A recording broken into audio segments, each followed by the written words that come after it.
Gates open, they're up and racing. 2A Trinity Moon shows alertness at the start. Moving up by the release, the favorite Batang Tundo. Weather lang comes next, running by the release. Best of Chimay.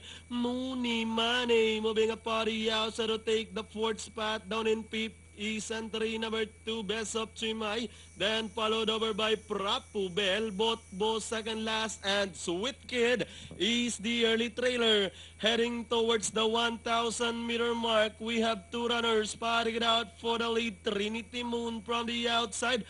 Batang Tundo is running by the rail. Another 6 lengths back in third. Watching those two is Mooney Money. Weather lang racing in fourth. Then moving up by the release Botbo. Prapu Bell pass approaching on the outside. Running second last. Best of Chimay. And Sweet Kid still running at the tail of the field by about 8 to 10 lengths of the leader. Past the last 600 and going to the final 450. Now we have Batang Tundo, this time with a breakaway run by about 6 lengths. Moving up by the rail to take second is Weather lang.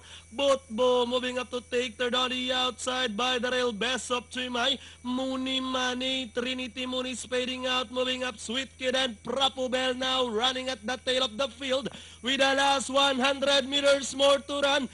Batang Tundo is too classy for race number 7, winning this race by about 8 over Botbo. Best of Chimay took third, then comes Weather lang, and Mooney Money, Sweet Kid, Prapu Bell, 2A Trinity Moon comes in last.